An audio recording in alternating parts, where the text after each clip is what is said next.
Peter and Paul Fortress, the historic center of the Tsar's city of St. Petersburg, is located on Rabbit's Island within the mouth of the Newa River. It was not by accident that Peter the Great chose this location for this mighty fortification. After all, the Swedish bastion of Naryschkin is approximately only 8 kilometers from here.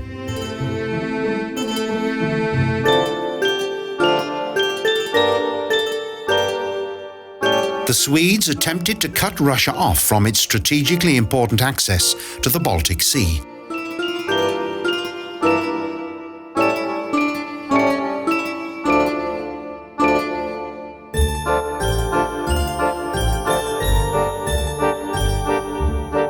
The foundation stone of the fortification was laid in May 1703. This also marked the birth of St. Petersburg. Soon, more buildings followed.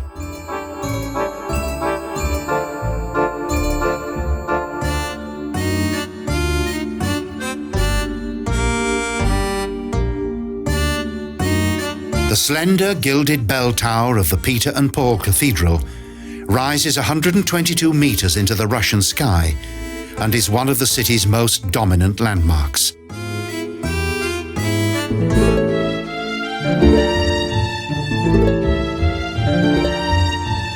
For several centuries, this building and its bell tower, that is crowned by a 3-meter-high angel, was the tallest in St. Petersburg.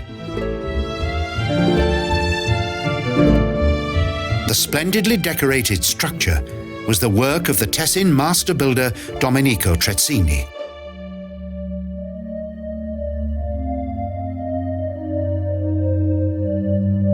The cathedral was built between 1712 and 1733 and contains both Dutch and Early Baroque building styles.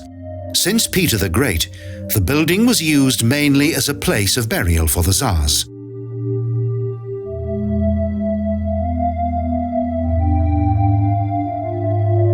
In addition to the famous founder of St. Petersburg, the Tsarina Catharine The Great is also buried here within a sarcophagus of white Carrara marble.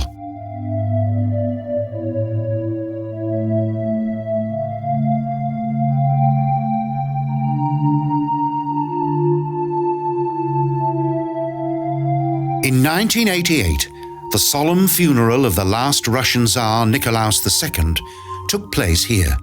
In 1918, both he and his entire family were slaughtered by the Bolsheviks.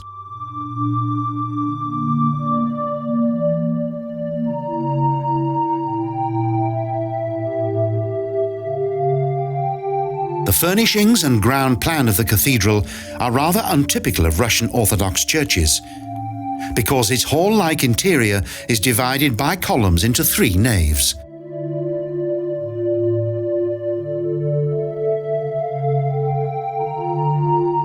Up until the middle of the 19th century, this was the main church in St. Petersburg. Religious services were held here until 1924, after which the building was turned into a museum.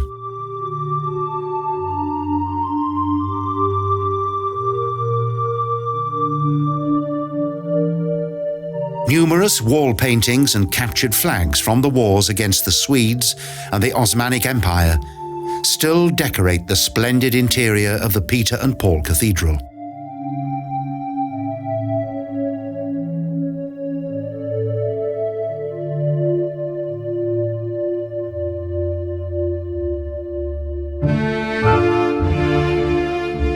In front of the main guardhouse, there is a controversial bronze sculpture by the Russian Michail Schemjakin that depicts Peter the Great with a strikingly small head.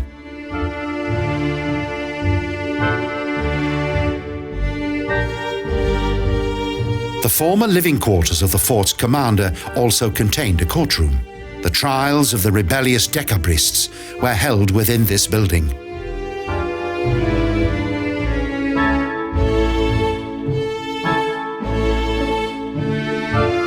The army's restless younger officers desired a constitutional monarchy. However, their military coup d'etat was ill-prepared and thus doomed to failure.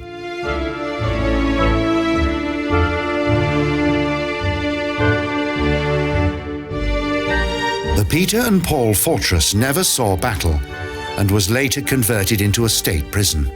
The participants of the December Revolt, which took place in 1825, were also imprisoned within its walls.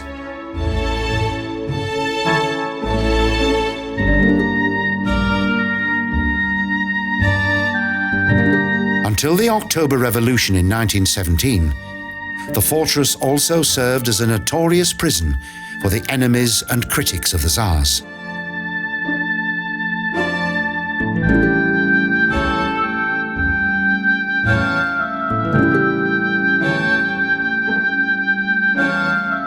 There is now an impressive museum within the Trubetskoy Bastion. It covers the prison's history.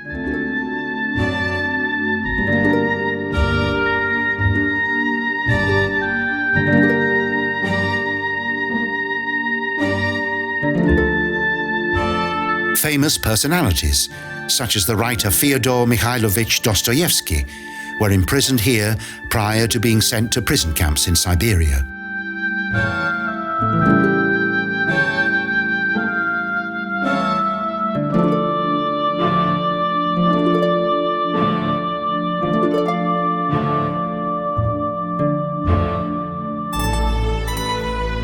Following an assassination attempt on the Tsar, Lenin's brother Alexander was also imprisoned here until his execution in 1887.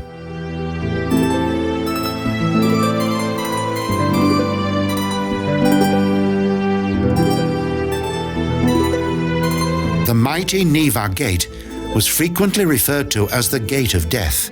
Many of those who were sentenced to death passed through this gate prior to their execution outside the walls of the fortress.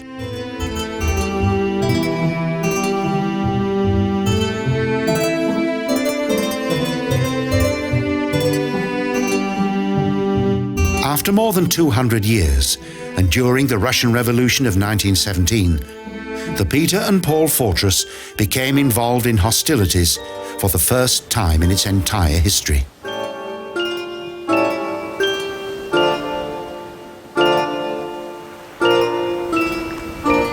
The garrison soldiers allied themselves to the people and organized a military assault from the fortified island.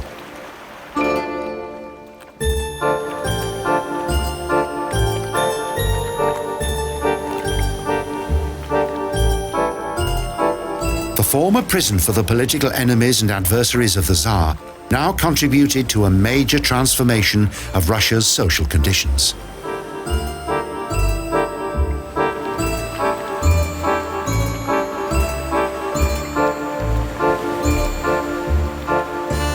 During the revolution, the canons of the fortress fired 40 shots at the Winter Palace that is located on the opposite bank of the Neva. It was there that the provisional government once met.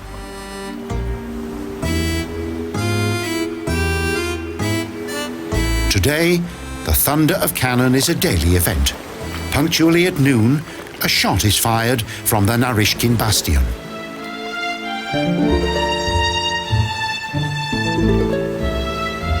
With this simple ceremony, due homage is paid to an age-old tradition of Peter the Great.